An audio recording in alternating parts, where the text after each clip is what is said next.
North Dakota produces a lot of things the world needs. Like for us, it's baseball games and family vacations and, being able to see people and being a part of that town. But if you care about a cheeseburger, you care about North Dakota. I guess from your position, being a native and now obviously the governor of North Dakota, what do you see with the oil boom here in this town and in this state? Well, I was here when the oil boom blew up, and I was here when it started. 2010, so the rest of the world's in a recession, so we are the only active economy. So, Governor Armstrong, born and raised North Dakota, did you ever want to leave the state?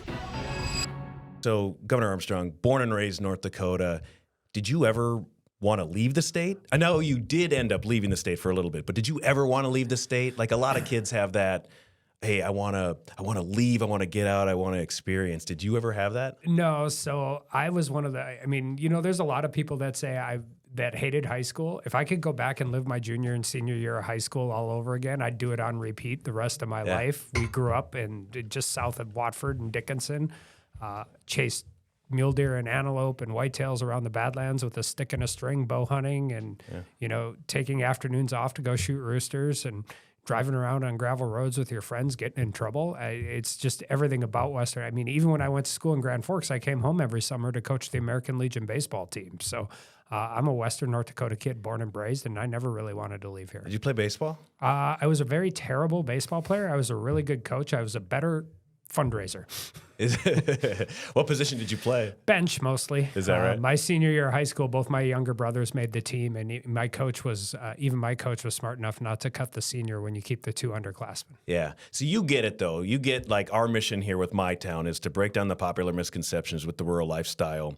And the reason being is that I think, nationally and even globally, the rural narrative does not seem to, I guess the mainstream rural narrative doesn't seem to reflect the honest, authentic realities of our small towns. There's so many opportunities here for people, and you just don't hear that a lot, and that's kind of why we do what we do. Yeah, I'll tell you the same thing I tell high school seniors and juniors and seniors whenever I talk with them. I did it in D.C., I do it as governor. I go, never apologize about where you're from.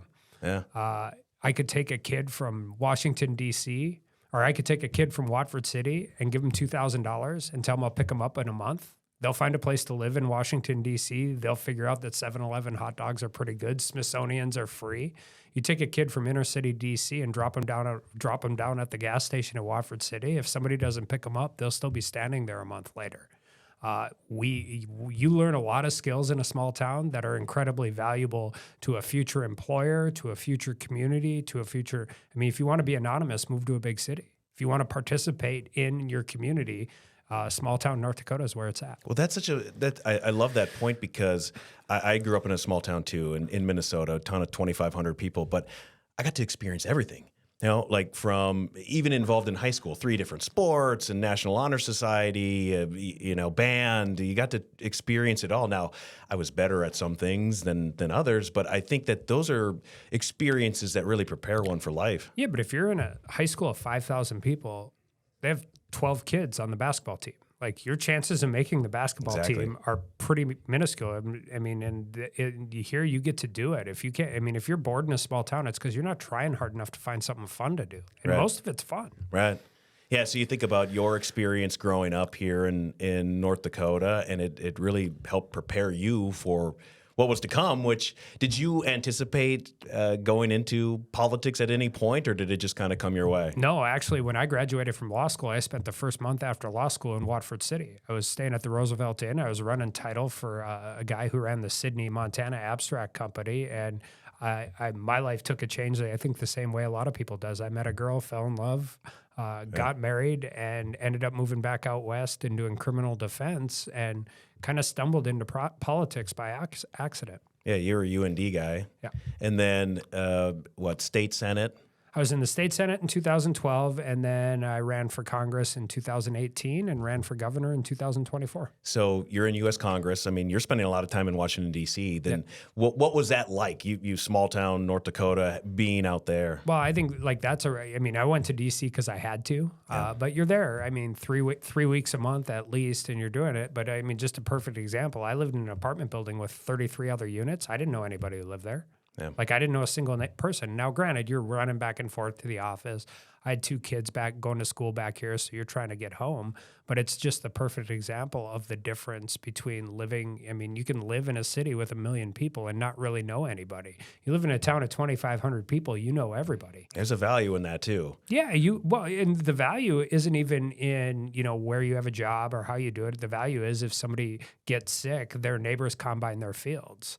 If somebody's going through trouble, you're doing a spaghetti feed to raise money for them at the whatever it is, the local Knights of Columbus, the American Legion Club. You get to actively participate in making your community better, and most people do it without even trying to do it. One thing that I've seen here, just experiencing this mooring branding, but to that community point, there was a family ranch that we were on, but it was like all the neighboring ranches. Yeah, and then they'll do it for the neighboring ranches, and they'll do it for the neighboring ranches, and then everybody will critique who had the best lunch at a branding. But it's all the same people. It's a big part of what that lifestyle is, and it's why, there's a lot of romantic stories about cowboys, and there's a reason for it because you can fall in love with it real quick. Yeah, and I love that community aspect, that social aspect. That was something that I just didn't even think about before. But it's also a lot of, it's social, but it's work. You are working with your hands. There's teamwork, there's individual parts to it. It's kind of everything about life. I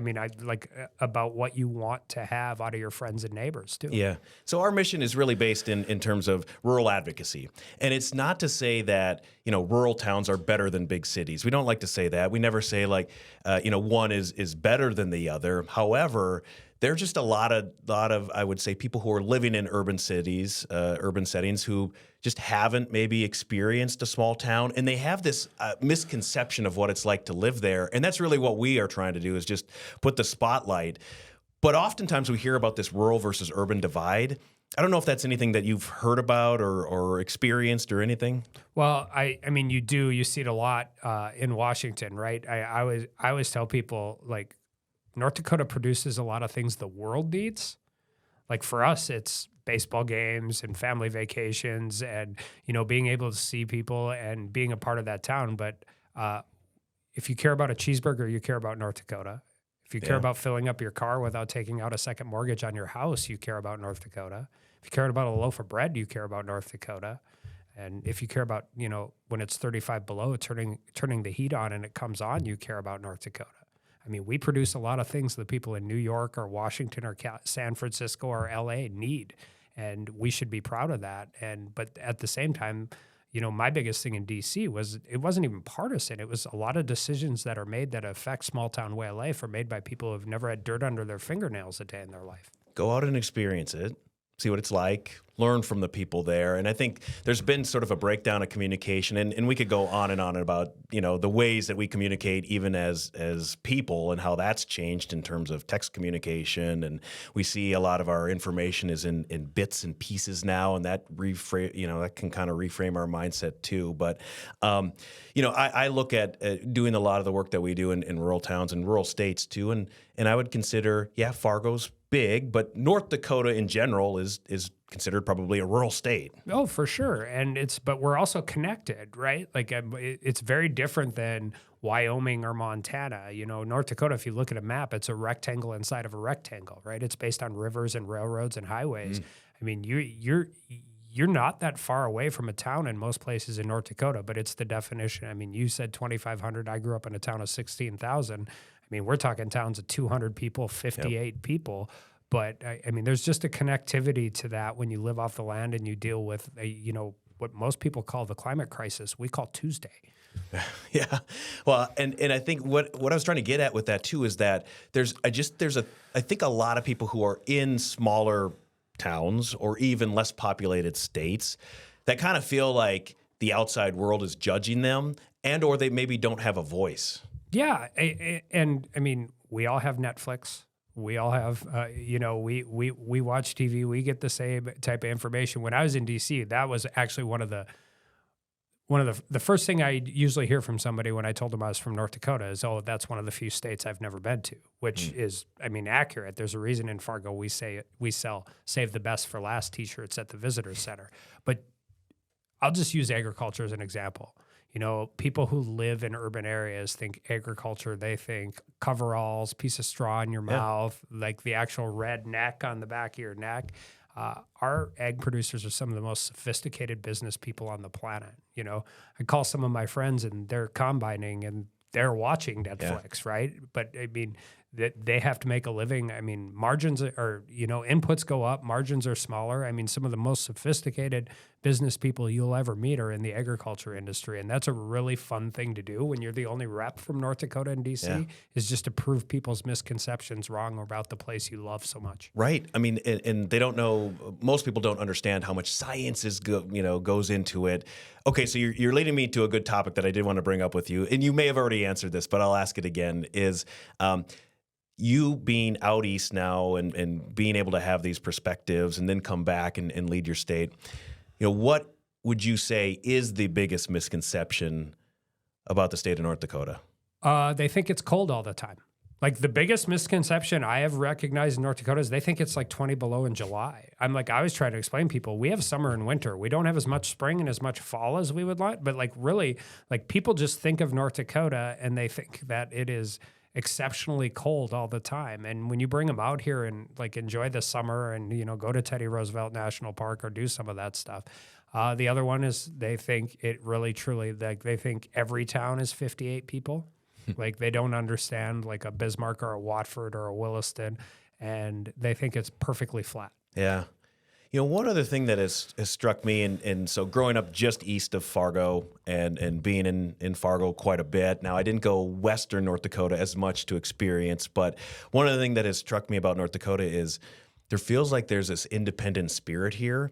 It's and I mean that in the highest compliment possible. It's like we're not waiting for you all outsiders to come and help us. We get things done here and we do it our way. And I really admire that. Yeah. I don't know if you recognize that. Well, and I think first of all, so my wife's from Oslo, Norway, right? You want to move, you want to deal with big city versus small town. Now add cultural difference into it, right?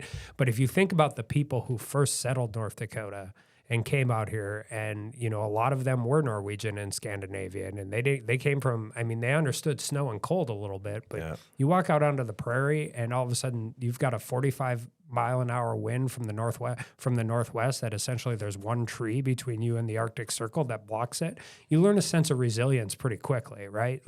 It's agriculture, but there was a really cool sense of I have a piece of dirt that is my own now. And they were proud of it, and they took care of it, and they built it, and they built these small communities that had to take care of each other because there was nobody else to do it. We still, rural healthcare, rural schools. We still deal with a lot of the same issues everybody else does.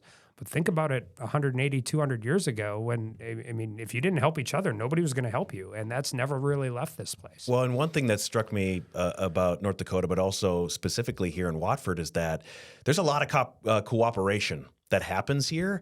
And ultimately, that's how things kind of get done, too, is like, hey, we see the greater good together as a community. And so ultimately, we want to cooperate to make sure that this happens for the betterment of the community. Well, and I think as you walk into the last century, what you see is you're really based on a commodity-based economy. It could be cattle prices, could be grain prices. Later in the century, it's oil and gas. But so you have good times and bad times. And right, even if commodity prices are good, you have droughts and you have tornadoes and you have hail. So, you talked about the resilience, and I think that really exists. But there's also a real sense of community, and people understand.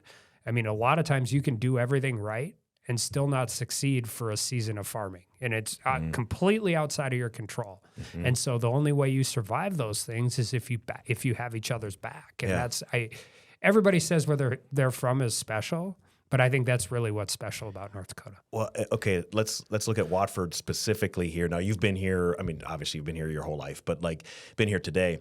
And just you look around at all the amenities, and you look at what this town has how it's grown here over the last 15 years and the cooperation, all of that. But also, too, I would say, you have good energy policy in place and you're able to capitalize on it as a town and look at everything that they have here. Yeah, and I don't know if there's a better place to explain the difference between 25 years ago and today in North Dakota than Watford. 25 years ago, Watford was a town of 1,300 people. It was getting older. every single kid who graduated high school left.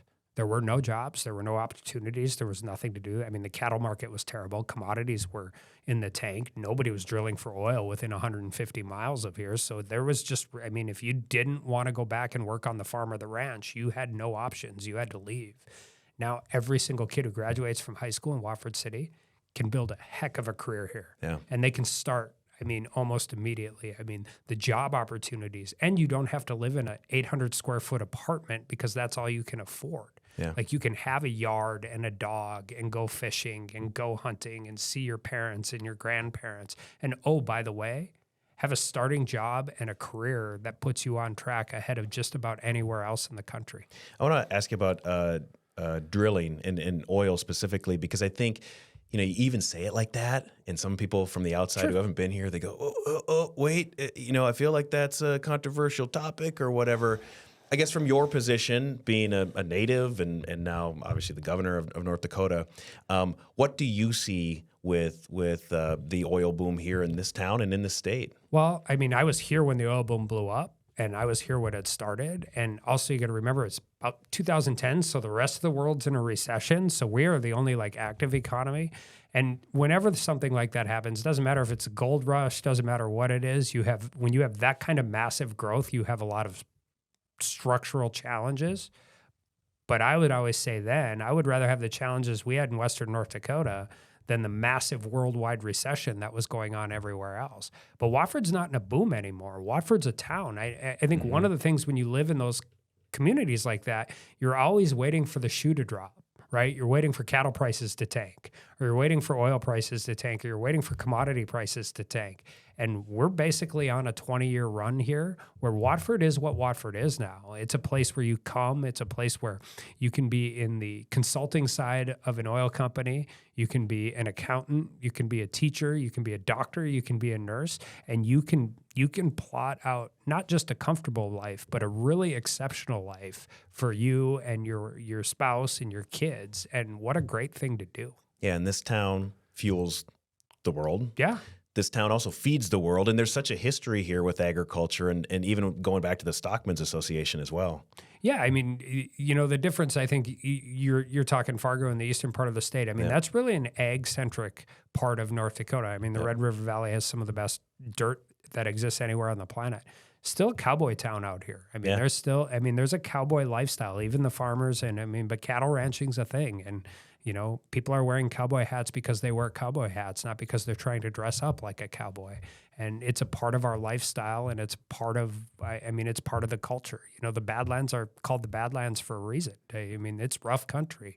And, even now you can't get everywhere in a pickup truck or on a side-by-side.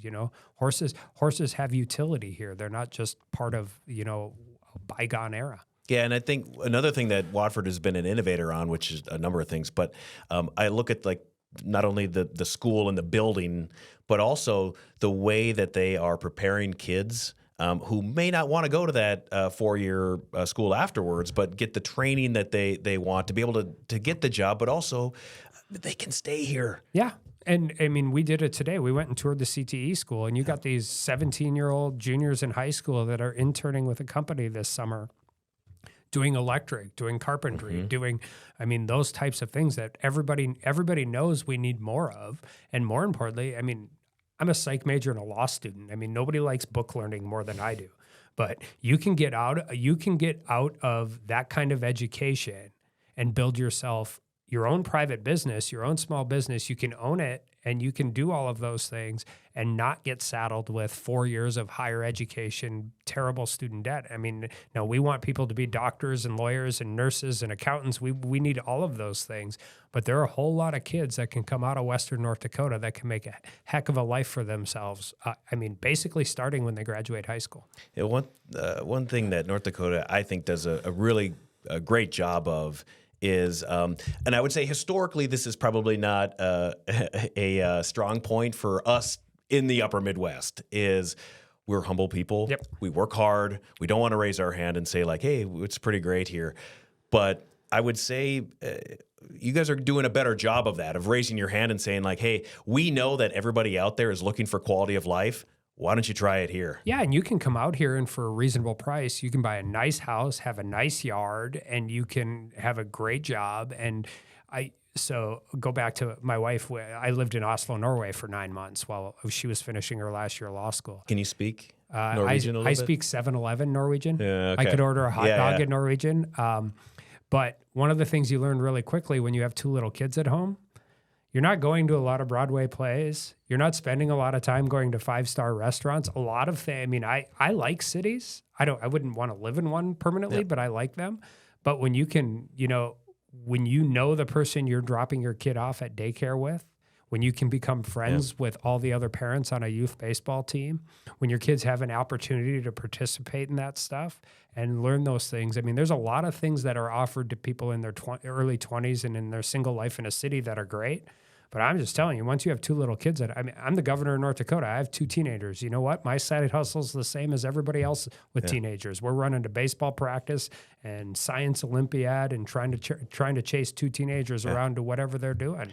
And you can do it here in a really cool way. Yeah, and so me growing up in a small town, living in a city now, but like reflecting on, boy, where I grew up is pretty awesome, and wanting to discover more small towns. I have 3 little kids, 4th grader, and then twins who are in 3rd grade. And our 3rd grader wanted to do a sleepover at a friend's house. And I don't know the parents. Like, I'm not going to let my 3rd grader go and spend the night over at some parents who we don't know. Now, that's so different for me growing up in a town where we all knew everybody. And you knew, like, okay, who was more comfortable to be able to go over to their house or not. Well, that's before you're like, well, it's going to be 45 minutes with traffic and we got to go get them and we got to pick them up. And like you said, you've never met them before. Out here, our version of a traffic jam is 4 people showing up at a 4-way stop at the same time. So who's going to let who go first? Yeah. So, okay. North Dakota here, your role as governor, ultimately you have a lot on your plate, but ultimately you are the champion for the state. So what are some ways that you feel like you're doing that already? I mean, you're just, in your first year, but you're doing that already. And what are some ways that you want to do that moving forward? Yeah, I mean, from a real practical standpoint, last week I was out meeting with Lee Zeldin, who runs the EPA. And, we talk about blizzards and floods and tornadoes and drought. But the biggest things that really affects North Dakota's growth is federal regulation. I mean, it doesn't matter if it's production agriculture, it doesn't matter if it's coal-fired electricity, oil, coal, natural gas, all of those things. And just, we mostly want everybody. I mean, one of the things I think that people in the Midwest have always, and people that producing states in general, right? Just whatever you're producing. I think we've always missed the fight. And the fight isn't about federal regulation versus no regulation. The fight is against federal regulation between state regulation. Mm-hmm. Like during the heart of the oil boom, I was obviously in politics, and you get a lot of call from national reporters who, by the way, have never been here. Yep. And aren't intending to come here, talking about North Dakota like it's a Superfund site, like everything's polluted, everything, and you couldn't be, and I'm like, you guys know our kids go to school here. We go hunting and fishing here. If you don't like the outdoors, North Dakota's probably not the greatest place for you. But it's like your conception about what the oil industry is, or what production agriculture is really based on some really faulty premise, and is actually based on an ideology that is pushing things more, is more interested in political wins than it is in actually making the planet a better place to live on. Yeah. No, and I think that just ties back to how we even started this, is that I was working in a newsroom forever, and this idea would be pitched on, hey, this thing happened in this small town. And you know what? The news media never goes to a small town unless it's like the one time in 10 years something negative happens, and then they're there all the time. Now that gives a mostly urban audience the idea of, oh, it's always like that there, or only, all small towns are dying, or, it's kind of the same thing you're talking about from a federal, standpoint, where it's like, or even like a national news media outlet, like, hey, what they're after for the story, right? Yeah. You know what they're after, but there's no perspective there. There's no full context there. There's no traveling there to understand it. And that's where we we're just trying to help is like, hey, reframe that rural narrative, come and experience it, come and see it for yourself. One of the weirder things you'll ever do when you like, and I've talked to my friends who represent urban areas in Congress, and they're like, and I'm like, well, I was a firefighter for 7 years. And they're like, wait, I thought you were a lawyer. And I'm like, yeah, I was on the volunteer fire department. They're like, wait, what? Yeah.